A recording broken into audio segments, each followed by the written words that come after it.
Looking back on my credit card journey, I would change pretty much everything from the very beginning. Over the couple years I've been on this journey, I've made so many mistakes that are both small, large, and I know there are so many people out there that have made the same mistakes that I've made, are currently making those mistakes, or will make them in the future. Today, I want to walk through and tell you everything that I think I did right, wrong, and how I would change all my wrongs if I could restart my journey today. Going back to the very beginning, the biggest mistake that I made that I would immediately change would be getting a card the second I turned 18. Now, when I did get my first credit card in my own name, I was 21 years old, and that's definitely not a late start compared to some people out there, and I'm not kicking myself too much. I was also added as an authorized user onto a card for my mom when I was 19 or 20, and I definitely was able to build up some credit then, but looking back on it, if I were to open up a credit card at age 18, that would have been 3 years of a lot better credit building, extra cash back, and I would have learned the basics of using a credit card much earlier. Had I have known better, I would have immediately gotten a secured or student credit card. The reason I would have gotten one of these is one, they're very easy to get, typically if you have no credit history or bad credit history. So being someone that didn't have much credit history at all, I definitely could have found one of these to start building my length of credit.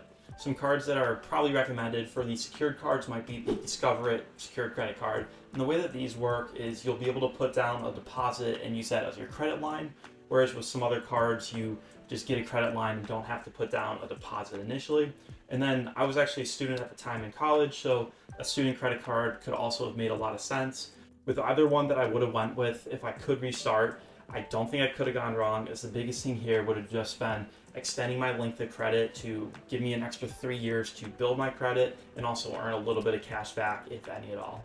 Now, admittedly, at the time, I was drinking the Kool-Aid thinking all credit cards are bad. If you get a credit card, that means that you're in a ton of debt and you'll never be able to pay them off. And looking back on it now, I can laugh at this, but at the time, it is hard to break out of that ego. And so if I could restart and go back to my very beginning of the credit card journey, I would definitely start off with getting a card that is simple to use with a low credit line. That way I don't fall for those big temptations of overspending.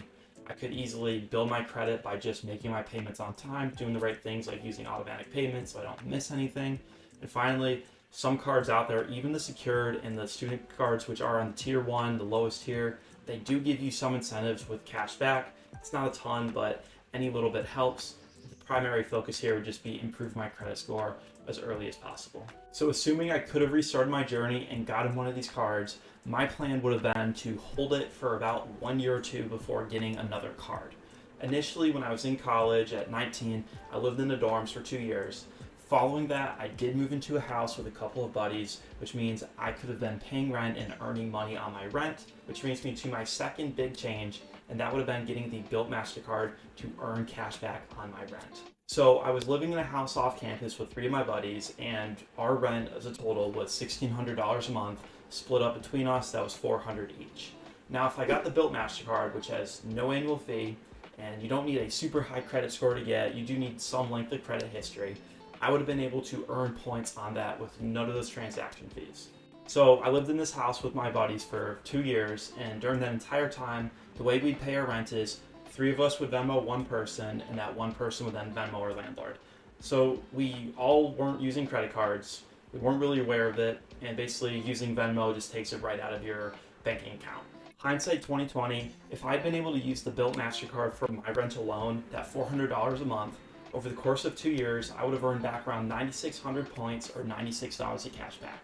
If I were able to use it for all four of us for that whole entire 2 years, I would have earned back over 38,000 points or a little over $380 cash back. Now that's certainly not life-changing money, but over the course of time, cashback can add up. And if you do use it for travel, which I would like to do, it would give me some extra benefits and can get a little bit more rewards out of it. Now at the time of getting the Built MasterCard, I would also go back and change and establish myself with another catch-all credit card such as the Chase Freedom Unlimited. Now the reason I'd get a catch-all card at the same time would be to make sure I'm able to get cash back everywhere that I spend, and I'd probably pick the Chase Freedom Unlimited. I do currently carry that card and absolutely love it, so knowing what I know now, if I could go back and get that card, I probably would, and that would allow me to earn 1.5% cash back everywhere that I spend. On top of that, I would also be able to get 3% cash back on my dining and built up over the course of 2 years, that would have actually added up to a lot of cash back, as those were by far my two biggest expenses. Now, I'm sure there's a bunch of other things that I could add up. I don't really remember how much I spent each week, but I do recall spending around $40 on groceries each week and then $20 on dining, as I would let myself go out to eat once a week. Just doing some quick math here, over the course of the 2 years, spending on average $40 a week, I would have spent around $4,200 on my groceries, which is kind of whopping looking back at it. That means that with that 1.5% cash back, I could have earned back around $63 of cash back from my groceries alone. Looking at dining, I would have spent around $2,100 over the course of those 2 years at restaurants, and with that 3% cash back, I also would have earned back the exact same amount of points as I did with my groceries, which would bring me another $63 of cash back. So just for a quick calculation, I missed out on around 12,600 points in total, or $126 of cash back, with just my groceries and dining alone. So please learn from my mistake. If you're just turning 18, or maybe you already are 18, please go get a credit card. Find one that works for you, student or secured credit card, to learn the ropes. Or if you are older and still don't have a credit card and you're not taking advantage of earning cash back, please go do so. Of course, make sure you're not making stupid decisions with your spending. However, if you do it properly, you could be making a ton of cash back. I personally missed out on over 50,000 points over the course of those 2 years, which is a little over $500 of cash back. I'd love to have that in my pocket right now. Unfortunately, I can't do so, but please don't make the same mistake I did. I should also mention before I move on, if you've made any of these mistakes or have any recommendations for where you'd restart, if you did have to restart your journey, let me know down below in the comments. It helps me, and it could also help so many people out there. Moving forward, the next thing that I would change if I could restart my journey would be not getting cards without doing extensive research before applying. So I mentioned earlier that the first card I got in my own name came when I was 21 years old, and this card was not the Chase Fruit Unlimited, it was actually the USAA American Express credit card. Now, USAA is my bank, and that's part of the reason I did get this card. And by no means am I knocking this card, as the spending categories truly aren't that bad. It gives you 3 times points on dining, 2 times on groceries, and 2 times on gas. But I didn't do much research before applying for this card, and honestly, after having it, I maybe used it all of 3 times before tucking it in my wallet and just letting it collect dust. Looking back on everything, what I would do if I could restart here would just be educate myself and research before applying for a card. For some reason, I was under the impression that you should only get cards with your own bank, and that getting a card outside of your system meant that you'd have to open up a checking account to pay them and pay off your card, and that for some reason seemed like a lot more work for me. But it's a mistake I made. I can't change it, but I hope you don't make the same mistake. Now, I'm not kicking myself too hard over this mistake, as it truly wasn't a life-changing one that I made. And USAA really gave me a generous credit line, and being my first card, this is going to be huge for my length of credit, and it did establish myself. However, I don't think I'd get it again, as I don't use it, and I would have probably just started my length of credit right when I turned 18 with a card I did more research on. One downside of getting this card, though, that I do regret is that it did make me have to wait and delay some other applications for other cards I was interested in. Now, I got this card, and then I shortly after got the Chase Fruit Unlimited, which probably isn't advisable, as you do want to wait around 3 to 6 months before applying for another card, as it does help increase your odds of getting it, as applying for too many cards in a short time just isn't really something you want to do. And getting this USAA card, I shortly got the Chase Fruit Unlimited. I wanted to get the Chase Freedom Flex. I would have loved to have gotten something like the Citi Custom Cash. So many credit cards out there that appealed to me once I started learning about them. But unfortunately, because I just applied for so many cards in such a short amount of time, I was pretty limited in how many cards I could get, and I'd have to wait a good amount of time between applications, as I just got 2 cards in a relatively short amount of time. Another reason I think I'd pass up on this card if I could restart my journey would be to focus on getting all my cards inside of one ecosystem. Now, early on, when I was getting my student cards or secured credit cards, I wouldn't be too focused on it, as the point of getting those would be to build my credit, not necessarily chase points or redeem for travel. But as I started getting into the Tier 2 and Tier 3 cards that are giving you some great spending categories and allowing you to use them for travel and some other great perks, I probably want to focus on one system. That system for me would probably be Chase. I did get lucky and found that Chase was a great ecosystem for myself.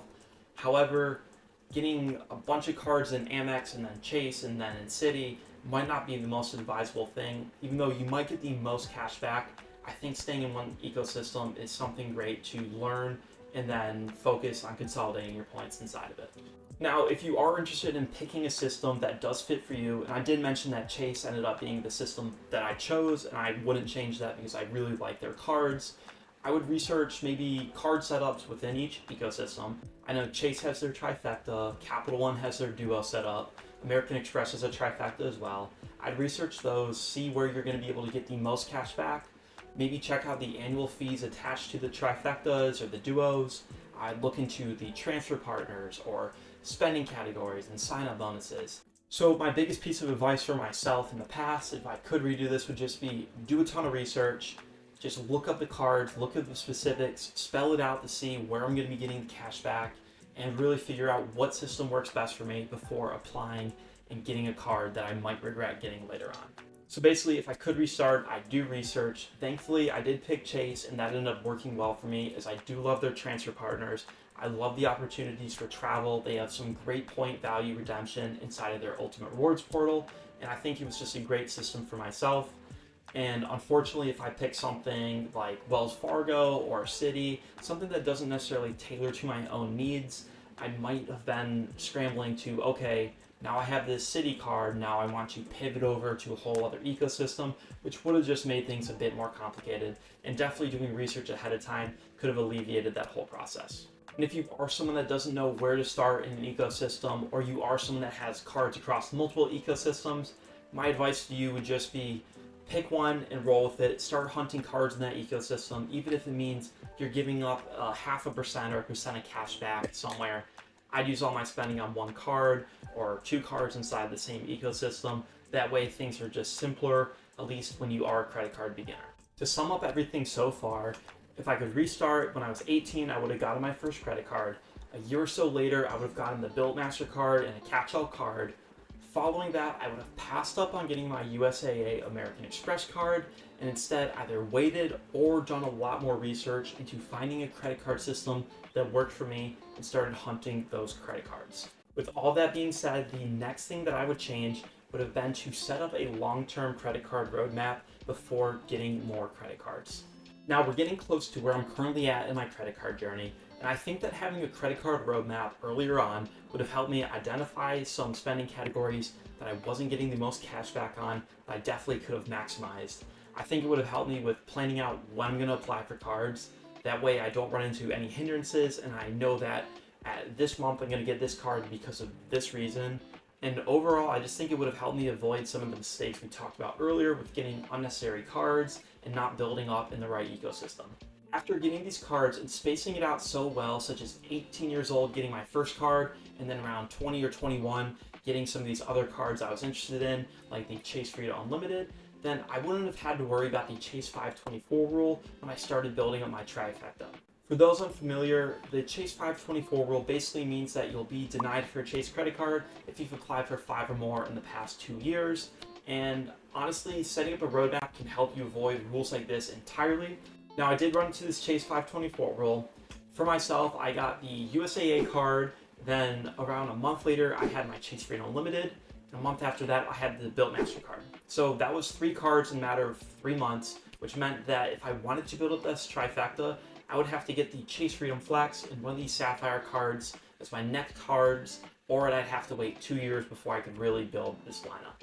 Now, I'm not kicking myself too hard, but I definitely think that having a long-term roadmap, I could have left blanks in my credit card lineup to show, okay, I'm gonna get the Chase Freedom Unlimited, then I wanna get the Chase Freedom Flex, and I'll have 3 blanks before I have to get the Chase Sapphire card to complete my trifecta.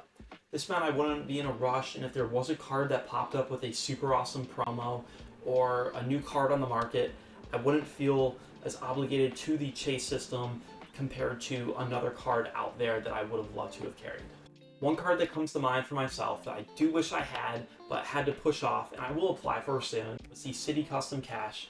I think that this card would have helped me maximize my cash back, and it's something I would have prioritized more early on, as it is a great utility card, but being focused on the Chase trifecta meant that I had to push some of these cards off till later. As a whole though, I'd recommend building out a roadmap a year or two into the future just to keep a strategy for, hey, what card do I want to get and why. I'll actually have a video linked to my current roadmap up above and down below in the description so you guys can see exactly what I'm planning on getting and why and when. Moving on, the sixth thing I would redo if I could restart my journey would be focus on and take advantage of sign-up bonuses much better than I already have. This is going to tie back into our last point about planning ahead.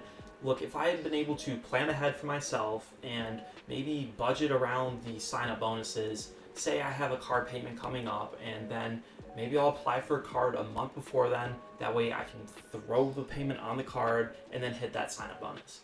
So I think that prioritizing things like that would have helped me get a lot more cash back than I did really get my first year.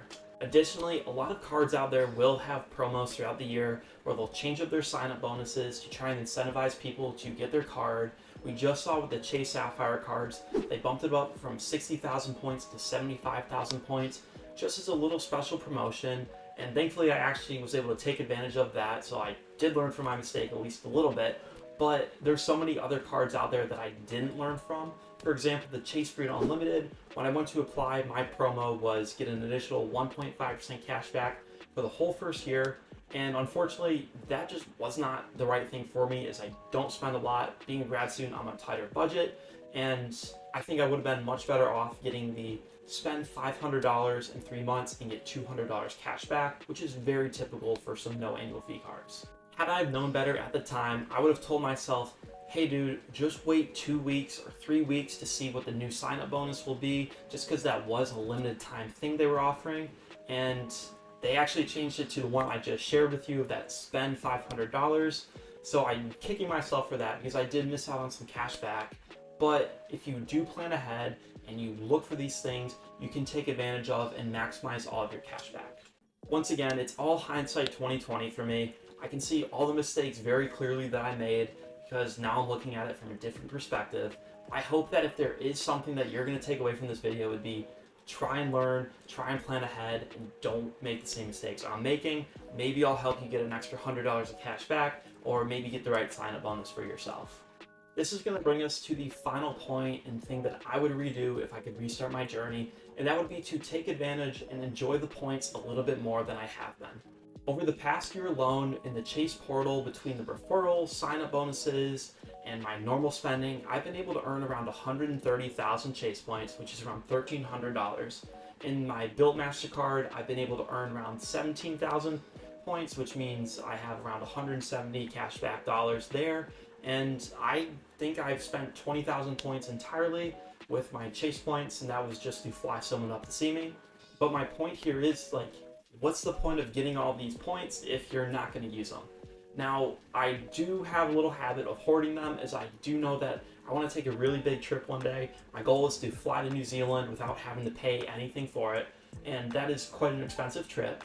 However, I think that I could have been a little bit more lenient with where I do use my points. Maybe it's getting a gift card or putting some towards a bigger purchase to maybe get a Christmas gift for someone or buy something nice for myself that I normally wouldn't buy. Now, if I do want to hit my goal in the long term of flying to New Zealand without a single penny out of pocket, then yes, I will need to hoard these points, as that's like a $4,000 plane ticket, and that's pretty expensive. However, I don't think that maybe spending $100 of cash back to get some new gadget that I really want but wouldn't buy for myself would be the worst thing in the world. And honestly, at this point, I think I actually enjoy earning the cash back and making sure I'm using the right card at the right place more than I enjoy spending the cash back. I know one day I'm going to spend it and it's going to feel great, but like, I get a little bit of a thrill by going to the store and, oh look, I can get 5% because I used this special offer. Like, that's something that's kind of enjoyable for me, but I think that it should be a little bit reversed to where I'm enjoying spending that hard-earned cash back as opposed to just earning it. But to sum everything up that I've talked about, if I could restart my credit card journey, I would have started it immediately, planned out my cards much better, and made sure that I got cards to build my credit early and often. I would have been more selective with the cards and ecosystem I got, and also made sure to enjoy the points and not just save them, but actually use them. One of my biggest pieces of advice and takeaway for this video would be, don't kick yourself too hard for the mistakes that you made in the past if you are looking back on it. It is hard not to be like, wow, why was I so stupid or silly? and just enjoy what you're doing. Make the adjustment so you know going forward you can do the best things and put in the best practices.